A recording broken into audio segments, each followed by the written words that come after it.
হ্যাঁ, তো আপনাদের অবগতির জন্য জানাই যে হোটেল ক্লাসিফিকেশন, হোটেল বা গেস্ট হাউস বা হোমস্টে বা বেড অ্যান্ড ব্রেকফাস্ট, এই ক্লাসিফিকেশনটা দেয় হচ্ছে পর্যটন মন্ত্রক, ভারত সরকার।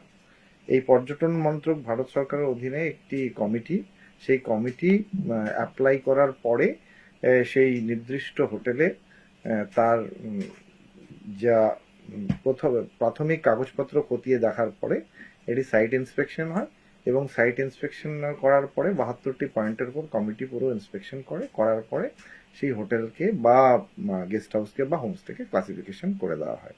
না, এখন এই বিগত 13 বছর ধরে আমি এই ক্লাসিফিকেশন কমিটির মেম্বার, এবং এটি একটি একদম scientific system.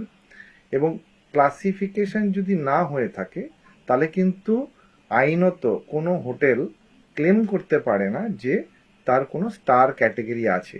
5 star deluxe, 5 star, 3 star, 2 star, 1 star, যাই হোক না কেন, সেটা কিন্তু ক্লাসিফাইড না হলে সেটা ক্লেম করা যায় না। এবার ব্যাপারটা হচ্ছে যে আমাদের ভারতবর্ষে কিন্তু এই ক্লাসিফিকেশন ব্যাপারটা পুরোপুরি ঐচ্ছিক, ভলেন্টারি। সেখানে এমন কোনো ম্যান্ডেটরি নিয়ম নেই, রুলস নেই যে আপনি একটি হোটেল খুলতে গেলে সেখানে আপনাকে পর্যটন মন্ত্রক থেকে ক্লাসিফিকেশন এর জন্য অ্যাপ্লাই করতে হবে বা ক্লাসিফিকেশনের অ্যাপ্লাই করতে হয়। এটা 5 বছরের জন্য দেওয়া হয়, 5 বছর পরে আবার রিনিউ করতে হয়। এবার যেটা হয় যে কোনো জায়গায় আমাদের কি হয়েছে, আমাদের বিভিন্ন ডেস্টিনেশনে এই যে হসপিটালিটি ইন্ডাস্ট্রি, এর যে ডেভেলপমেন্টটা সেটা ডেফিনেটলি খানিকটা অনিয়ন্ত্রিতভাবে গড়ে উঠেছে, এবং সেটার মূলত তারা লোকাল প্রশাসনের কাছ থেকে সেই যেগুলো পারমিশন দরকার হয় সেগুলো নিয়েই করে। এখন সেক্ষেত্রে তার কি রুলস অ্যান্ড রেগুলেশন জায়গা বিশেষে আছে, সেখান থেকে কোনো মন্তব্য আমি করার মতো জায়গায় নেই। তবে আমি এটুকুই বলতে পারি যে যদি এই ক্লাসিফিকেশনটা ম্যান্ডেটরি করা হয় যে কোনো হসপিটালিটি ইউনিটের ক্ষেত্রে, যে ক্লাসিফাইড হলেই তাকে মানে প্রতিটা ক্ষেত্রে হোটেল করতে গেলে ক্লাসিফিকেশন হবে, তাহলে বোধহয় এই রকম সমস্যার উপদ্রবের মানে সমস্যা উদ্রেক হবে না। তার কারণ হচ্ছে ক্লাসিফিকেশন যখন দেওয়া হয় তখন কিছু ক্রাইটেরিয়া থাকে, তার মধ্যে একটা ক্রাইটেরিয়া হচ্ছে ফায়ারের ক্লিয়ারেন্স লাগে, as per the specification of the ministry of tourism, government of India. সেই ফায়ারের ক্লিয়ারেন্সটা বা তার যে ইনফ্রাস্ট্রাকচার আছে ফায়ার ফাইটিং এর, সেটা যদি না থাকে তাহলে কিন্তু ক্লাসিফিকেশন দেওয়া হয় না। কাজেই এই যে যেখানে এই দুর্ভাগ্যজনক ঘটনা ঘটেছে, এই হোটেলটি যদি ক্লাসিফাইড হতো তাহলে কিন্তু তাকে সেই ফায়ার ফাইটিং বা এক্সিট করার যে ব্যাপার স্যাপার যেগুলো এই সমস্ত সময় যে সমস্ত জিনিসগুলো দরকার পড়ে সেগুলো রাখতে হতো। ফায়ার যেমন একটি বললাম, যেরকম বিভিন্ন জায়গায় বিভিন্ন ক্ষেত্রে নানা রকম ফুড অ্যান্ড বেভারেজ কিরকম হবে, সুয়েজ ট্রিটমেন্ট প্ল্যান্ট কিরকম হবে, ইভেন যে স্টাফ থাকে তাদের ইউনো ফেসিলিটি কি কি আছে, এই সমস্ত ব্যাপারগুলো কিন্তু খুঁটিয়ে দেখা হয় অ্যালং উইথ গেস্ট ফেসিলিটিস, মানে রুমের সাইজ, গেস্টের ফেসিলিটিস, ডিসেবলদের জন্য টয়লেট, এই সমস্তগুলোর প্রভিশন কিন্তু ওর মধ্যে আছে।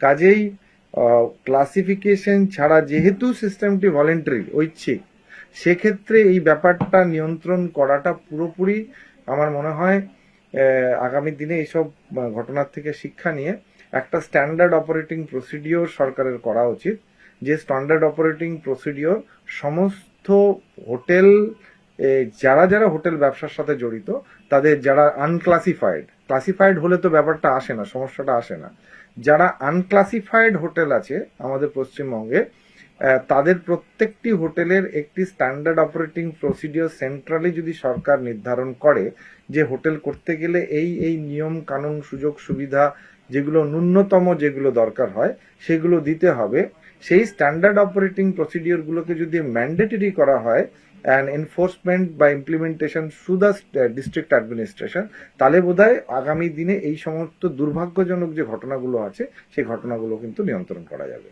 যেহেতু আসাম, মেঘালয় এই দুটো জায়গার বাসিন্দাদেরই মৃত্যুর ঘটনা ঘটে গিয়েছে বাইরের রাজ্য থেকে, এবং এটা তো মানে লোকাল ট্যুরিজম ইকোনমির ক্ষেত্রে তারাপীঠ একটা অন্যতম জায়গা, প্রচুর বড় হোটেল তৈরি হচ্ছে, আমরা কেউ জানি না সেগুলো গ্রেডেশন কি আছে, নিজেরা দাবি করতেই পারে আমি 5 স্টার, 7 স্টার, 3 স্টার দাবি করতেই পারে।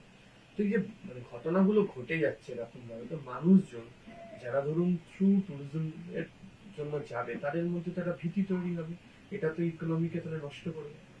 না, এখানে দুটো কথা। প্রথম কথা আমি বলবো, কেউ যদি উইদাউট পর্যটন মন্ত্রকের ক্লাসিফিকেশন ছাড়া ক্লেম করে যে আমরা 5 স্টার বা 3 স্টার, সেটা কিন্তু সম্পূর্ণ একটি বেআইনি কাজ, আইন বিরুদ্ধ কাজ, এবং তার বিরুদ্ধে কিন্তু সরকার কিন্তু ইচ্ছে করলে ব্যবস্থা নিতে পারে। এটা একদম আইন বিরুদ্ধ কাজ। মানে ক্লাসিফিকেশন ছাড়া ক্লেম করা যে আমি 3 স্টার 4 স্টার, অনেকে এক্ষেত্রে আমার মনে হয় আমাদের মিডিয়ার অনেক বেশি এই অ্যাওয়ারনেস গুলো প্রচার করার দরকার আছে। যেমন অনেক হোটেল বিভিন্ন গুগলের রেটিং আছে, 3 স্টার রেটিং আছে, সেটাকে দিয়ে বলছে এই হোটেলটা 3 স্টার। গুগলের রেটিং হচ্ছে, ওটা হচ্ছে কনজিউমার ফিডব্যাক, কনজিউমার রেটিং। সেটা কিন্তু সরকার দ্বারা স্বীকৃত রেটিং নয়। সরকার স্বীকৃত রেটিং হয় প্রত্যেকটা ক্যাটেগরিতে সুনির্দিষ্ট তার ইনফ্রাস্ট্রাকচার বা ফেসিলিটি প্রোভাইড করলে, করার পরেই তারপরেই সেটা দেওয়া হয়। কাজে সেটা এক নম্বর। দ্বিতীয় কথা হচ্ছে তারাপীঠ। তারাপীঠ হচ্ছে শক্তিপীঠের আন্ডারে, এবং শক্তিপীঠ ট্রেল, যেটা কিন্তু one of the biggest religious tourism circuit আমাদের পশ্চিমবঙ্গে। এটা কিন্তু প্রতিদিন প্রতিনিয়ত বলতে পারি বিশ্ববাজারে বলবো, আমি দেশীয় বাজারে বলছি না, রিলিজিয়াস ট্রেল যতগুলো আছে আমরা পশ্চিমবঙ্গের মাটিতে, এবং যে নতুন সরকার আছে তারা প্রচন্ড সিরিয়াস এই রিলিজিয়াস ট্রেল প্রমোট করার ব্যাপারে, এবং তার সম্পর্কে অনেক বড় চিন্তা ভাবনা চলছে বলেই আমার কাছে খবর আছে। এবং আগামী দিনে প্রসাদ স্কিমের আন্ডারে এই সমস্ত রিলিজিয়াস সার্কিটগুলো একটা ডেভেলপমেন্টের জায়গায় নিয়ে যাওয়া হবে, একটা আন্তর্জাতিক স্তরের পরিষেবা প্রদান করার জায়গায় নিয়ে যাওয়া হবে এই রিলিজিয়াস সার্কিটগুলোতে। তো সেক্ষেত্রে সেদিক দিয়ে দেখতে গেলে আমার মনে হয় এই রেস্ট্রিকশন গুলো বা এই চেকিং গুলো, যে এক্সিস্টিং যে ইনফ্রাস্ট্রাকচার অলরেডি হয়ে গেছে, এখন যাদের হয়ে গেছে তাদের তো আপনি ফেলে দিতে পারবেন না, সেখানে একটা জায়গায় নিয়ে আসতে হবে যাতে কিনা তারা কমপ্লায়েন্ট হয়, যে স্ট্যান্ডার্ড অপারেটিং প্রসিডিওর হয়। সেক্ষেত্রে আমার মনে হয় এটা খুবই দরকার যে সরকার কি বলে প্রাইভেট সেক্টরের সাথে বসে যে হোটেলগুলো নন ক্লাসিফাইড এবং যারা অলরেডি এক্সিস্টিং প্রপার্টিজ ব্যবসা করছে, তাদের একটি ন্যূনতম যে গাইডলাইন সেটা নির্ধারণ করা, এবং সেই গাইডলাইনকে স্থানীয় প্রশাসনের সহায়তা ইমপ্লিমেন্ট করানোটা, তাহলে কিন্তু এই সমস্ত ঘটনা আগামী দিনে আমরা কিন্তু অ্যাভয়েড করতে পারবো। লাস্ট কোয়েশ্চেন ছিল যে আপনি নিজেও দেখলেন হোটেলের যে নেটে যেভাবে এখন প্রত্যেকে এটা দেখেই মানুষ হোটেল অনেকে বুক করে নেয়, সবাই খুঁটিয়ে পরীক্ষা করে দেখে না, কি দেখছেন এই হোটেলটা? দেখুন, কি দেখছি সেটা বলা আমার পক্ষে খুব একটা সমীচীন হবে না, কিন্তু আমি এটুকুই বলতে পারি যে হোটেল ব্যবসাটা কিন্তু একটি স্পেশালাইজড, যে কোনো হসপিটালিটি ব্যবসা, এটা কিন্তু একটা স্পেশালাইজড জায়গা। সেখানে স্পেশালাইজড লোক লাগে, টেকনিক্যাল নো হাউ লাগে, এবং যখন ইনফ্রাস্ট্রাকচার তৈরি করা হয় তার কাঠামো কিন্তু অন্যরকম হয়। কাজেই আমাদের মুশকিলটা হচ্ছে, অনেকে ভাবেন যে একটা বিল্ডিং খাড়া করে দিলেই ওটাই, আর অনেকগুলো রুম করে দিলেই, আর তাতে একটা করে অ্যাটাচ বাথ লাগিয়ে দিলেই সেটা হোটেল হয়ে গেল। সেটা কিন্তু একদমই তাই নয়। একটা হোটেলের যে পরিকাঠামো, এবং সেটা যে মানুষকে বা যে পর্যটককে পরিষেবা দেওয়ার জন্য উপযুক্ত পরিকাঠামো, তার কিন্তু একটা সুনির্দিষ্ট মাপদণ্ড আছে, একটা সুনির্দিষ্ট একটা ফ্রেমওয়ার্ক আছে। সেই ফ্রেমওয়ার্কটা আমার মনে হয় যারা হোটেল করছে বা যারা অলরেডি করে ফেলেছেন, তাদের সেরকম স্পেশালাইজড লোকজন বা এজেন্সির সাথে কথা বলে তাদের কোথায় কোথায় লুফলস আছে, ল্যাকিংস আছে, সেটা বার করে নেওয়াটাই আমার মনে হয় একটা সঠিকভাবে ব্যবসা করার রাস্তা হতে পারে, 1 নম্বর। 2 নম্বর কথা, প্রত্যেককে বলবো নিধি পোর্টালে গিয়ে যদি ক্লাসিফিকেশনের জন্য অ্যাপ্লাই করে, সেটা 2 স্টারও হতে পারে, 1 স্টারও 3 স্টারও হতে পারে, যাই হতে পারে, সে একটা ওখানে একটা গাইডলাইন পাওয়া যায়। সেই গাইডলাইনটাকে পড়লেই বোঝা যায় যে অ্যাকচুয়ালি আমার হোটেলটা কোন পর্যায়ে যেতে পারে। তার সমস্ত ডকুমেন্টেশন বা পেপার সঠিকভাবে থাকতে হয়, সমস্ত লাইসেন্স, ছাড়পত্র, সরকারি ছাড়পত্র, সেগুলো জায়গা মতো থাকতে হয়। তারপরে যদি সে অ্যাপ্লাই করে, এটা কিন্তু পাওয়াটা এমন কিছু বড় ব্যাপার নয়। কিন্তু যেটা হতে পারে, যে মুহূর্তে অ্যাপ্লাই করবে কেউ মানে ক্লাসিফিকেশনের জন্য, সে তার ফাঁকগুলো বুঝতে পারবে যে যেসব জায়গায় আমার কিন্তু ফাঁক আসছে, এবং সেই যে ফাঁকগুলো যখন বুঝতে পারবে ডেফিনেটলি তখন তারা সচেষ্ট হবে সেই ফাঁকগুলোকে পূরণ করার জন্য। এই যখনই এই ফাঁকগুলোকে পূরণ করা হবে আর ক্লাসিফিকেশনটা পাবে, আমার মনে হয় তাহলে আর নতুন করে কারো কাছে যাওয়ার প্রয়োজন পড়বে না। আপনি ক্লাসিফিকেশনের গাইডলাইনটা ministry of tourism government of ইন্ডিয়ার সাইট থেকে ডাউনলোড করে নিন, বা নিধি পোর্টালে লগ ইন করে নিন, করে নিয়ে দেখে নিন আপনার হোটেলের যে ইনফ্রাস্ট্রাকচার আছে, পরিকাঠামোটা আছে, সেটা ঠিক এক্স্যাক্টলি কোন ক্যাটেগরিতে পড়ে, কোন স্টার ক্যাটেগরিতে পড়ে।